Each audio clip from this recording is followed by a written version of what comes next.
Assalamualaikum warahmatullahi wabarakatuh. Selamat siang. Salam lestari. Sekarang kita memasuki materi tentang pencemaran udara. Pencemaran udara itu adalah sebagai salah satu dari materi yang ada dalam pencemaran lingkungan. Karena udara adalah salah satu dari aspek lingkungan. Kalau membahas tentang pencemaran udara, paling tidak itu ada 5 yang harus kita pahami. Pertama, pengertian pencemaran udara itu sendiri. Apa itu pencemaran udara?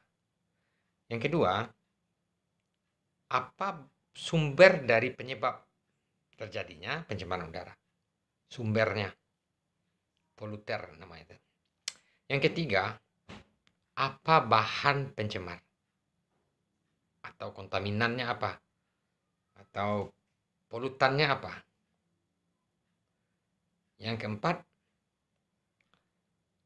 apa dampak atau bagaimana yang terjadi pada komponen udara.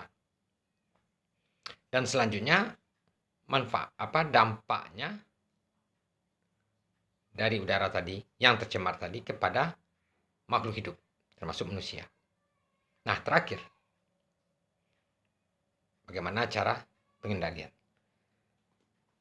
Nah, apabila itu semua tadi sudah terjawab, maka materi tentang pencemaran udara itu sudah dikuasai dengan baik.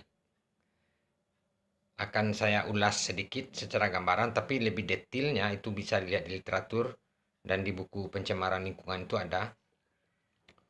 Bahwa Perkin mengatakan itu kalau yang disebut pencemaran udara itu apabila ada kontaminan yang berbahaya, baik berupa debu, gas, cairan, dan lain-lain yang ada di udara. Nah, kontaminan inilah sebenarnya yang disebut dengan polutan. Sumbernya di mana? Sumbernya yaitu sumbernya adalah sesuatu yang membuat bahan tadi menjadi ada dia. Misalnya industri baja, industri kendaraan bermotor, asap kendaraan bermotor. Itu bisa, atau batu bara, itu menghasilkan SO2, SO3, belerang sulfur, atau sulfur oksida, atau H2S. Nah, hidrogen tadi. Nah, dia berupa gas yang ada di udara. Dan itu menyebabkan komposisinya di udara bertambah. Akibatnya, orang yang menghirup bisa pusing. Nah, itu dia contohnya. Nah, itu yang disebut pencemaran udara. Bagaimana pengendaliannya? Nah, silakanlah dipelajari. Banyak cara dalam mengendalikan tersebut. Dengan memakai masker, itu juga sebenarnya langkah pengendalian. Supaya kita berharap udara yang tercemar itu tidak masuk polutan ke dalam hidung kita, tidak masuk ke dalam paru-paru. Tetapi tentu saja itu tidak terlalu efektif kan. Kalau langkah pengendalian yang paling efektif itu ya memang meniadakan sumber. Artinya kalau memang ada industri di situ ya industri itu harus dipindahkan atau tidak diboleh izin dia membuat industri di tempat pemukiman supaya tidak terjadi pencemaran udara.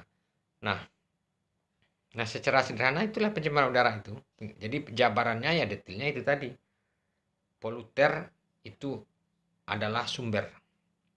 Polutan adalah bahan kontaminan.